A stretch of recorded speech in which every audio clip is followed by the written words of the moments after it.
नमस्ते प्रणाम good morning. तो कैसन बानी रुआ लोग। उम्मीद बा कि आप लोग ठीक है होइब। एक छोटी सी कोशिश है, छोटा सा सॉन्ग है, तो प्लीज दोस्तों कमेंट करके जरूर बताएं कि सॉन्ग कैसा लगा हमारा। और इस चैनल पे नए हैं तो चैनल को सब्सक्राइब कर लीजिएगा और बेल आइकन दबाना ना भूलिएगा।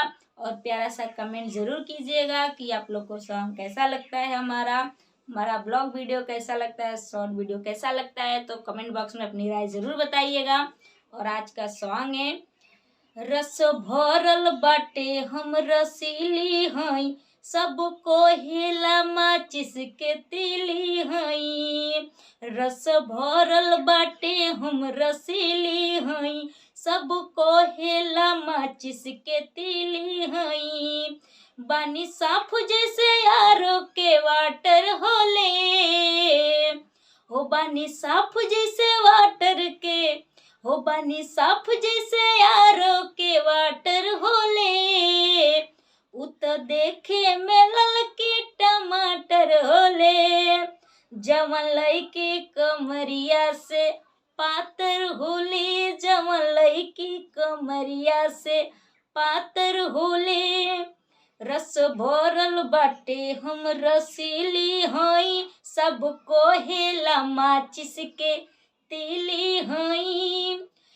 तब बानी साफ जैसे यारों के वाटर होले, त उत देखे में ललकी टमाटर होले, जवन लईकी कमरिया से पातर होले, जवन लईकी कमरिया से। जब चली ले राह तो लगाई ले आग, जेके चाहिए वो कर जगाई ले भाग।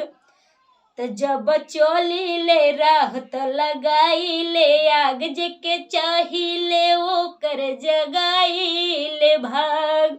तयावा किस्मत हमार तनी खोल दा, जवन दिलवा में बटे आज बोल दा। पिया पैक बना के क्वार्टर हाले, पिया पैक बना के क्वार्टर होले, जवन लईकी कमरिया से, हो जवन लईकी कमरिया से पातर होले, जवन लईकी कमरिया से। रस भरल बाटे हम रसीली हई, सबको हिला माचिस के तीली हई। तब तो देखे में ललकी टमाटर होले, हो तो देखे में ललकी टमाटर होले, जवन लईकी कमरिया से, हो जवन लईकी कमरिया से पातर होले, जवन लईकी कमरिया से। तो प्लीज़ दोस्तों अगर सॉन्ग अच्छा लगा हो तो लाइक कमेंट सब्सक्राइब जरूर कीजिएगा। इस चैनल पे नए हैं तो बेल आइकन दबाना ना भूलिएगा। और नमस्ते प्रणाम, हर हर महादेव।